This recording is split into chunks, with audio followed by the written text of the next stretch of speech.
My favorite jazz solos over the 12-bar blues by my heroes, Zoot Sims, Bud Shank, Charlie Parker. They're not using the blues scale or just the Mixolydian mode, they're using all 12 tones. It's a different way of thinking, so let's open your mind and get you practicing.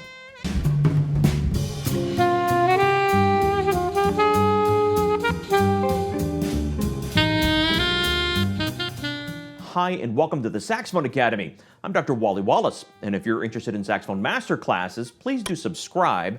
Be sure to hit the like button to unlock Cobalt Blue, Arctic Blue, and Berry Blue blues scales. Now today is part 3 in our ongoing discussion of the blues. Now a bit of housekeeping. I don't have any merchandise for sale, but my friend Saxologic does. Now he's decided to go get a doctorate in music in saxophone performance. Now as someone with a doctorate in saxophone performance, I can tell you he's going to need the money. So go buy him a t-shirt. He's going to need money for therapy. And just money. He'll need money. Go buy him a t-shirt. They're quite comfy.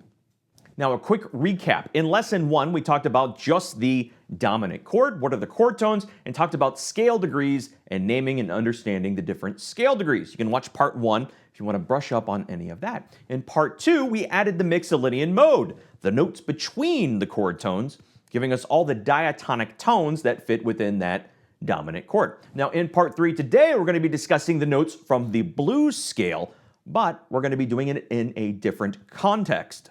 Now as we learned in the cautionary tale of Heinrich von Blue-Skausen, using just the blues scale gets old fast. It has its place to be sure, but we're going to expand the context of those notes from the blues scale, do some exercises to get you hearing them in different usage, so that way when we apply them to the blues scale, it's going to be much more versatile, you'll have more fun, and get better usage out of the blues scale.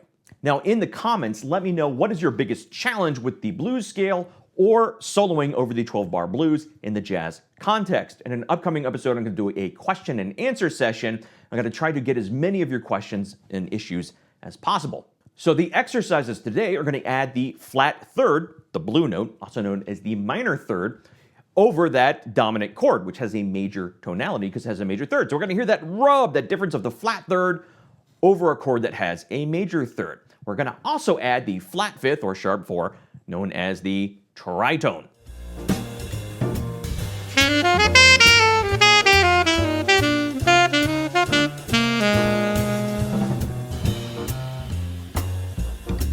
Now to be clear, we're not learning blues licks today.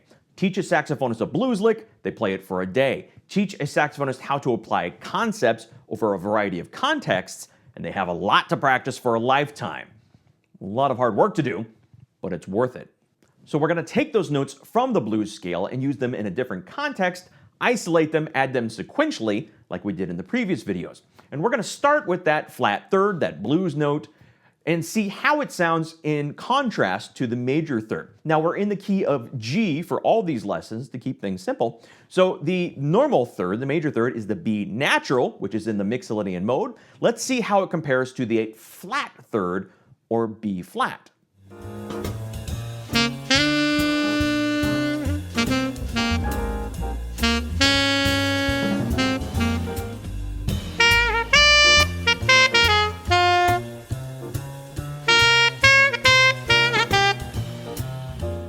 And you can hear how that flat third completely changes the feel and effect of the line, even though the chord never changes. We're playing a B flat now over a major triad, G, B, D, which is a major chord with that flat seventh, making it a dominant chord. But the tonality here is still G major. Both of them work, but they create very different feelings.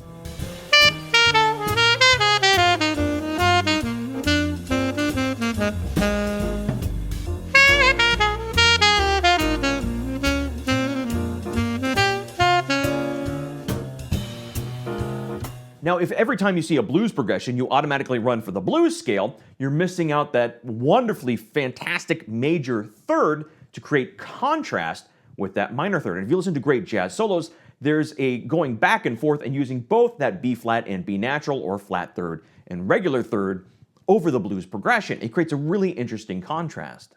So these exercises teach us to use that flat third as a passing tone and a surround tone.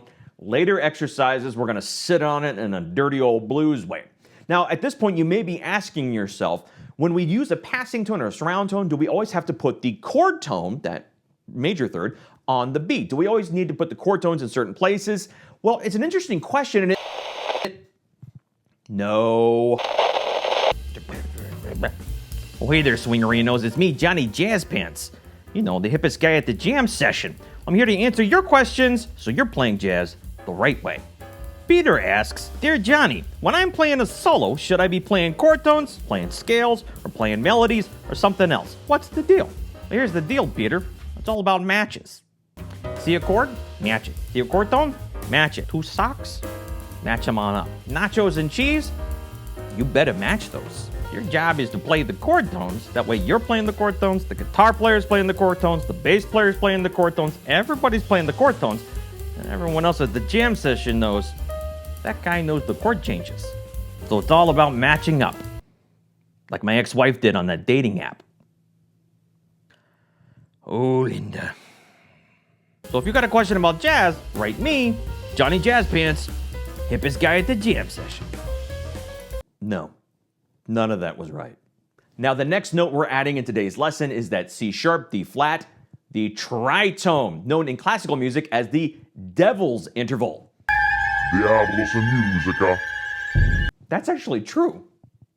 So let's take a listen to that C sharp, that tritone, in the context of G major.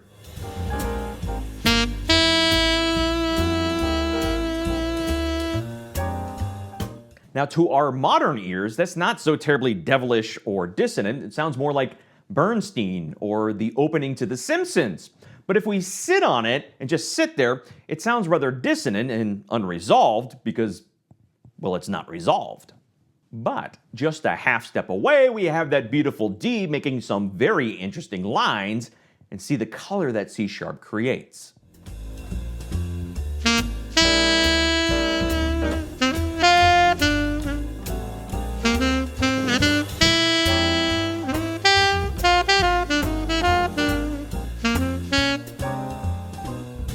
So again, in these exercises, we're going to use that tritone, that C sharp, D flat, outside the context of the blues scale. We're going to use that as a passing tone and a surround tone to create a more traditional jazz bebop way of using it. That way, when we do apply it to the blues scale, you're going to have a much better understanding and more interesting ways of using that note. So let's get you practicing. Again, these are not licks, these are exercises to isolate these different notes and start to get your fingers and your brain and your ears wrapped around how they work. Now, like the previous week's exercises, we're going to do a couple of things to make them more useful. We're going to vary the direction. We're going to start ascending, we're going to start descending, and alter the direction. We're going to also change up the chord tones that we start on, so we're not always starting on the root.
Now, next week, we're going to jump one of the big hurdles of jazz improvisation, changing chords and keeping up with the chord progression. We've got some exercises that I think will really help you out. In the meantime, if you have any questions, please do let me know in the comments below. I will see you next Friday, and also happy St. Patrick's Day. I hope you're wearing green when you practice.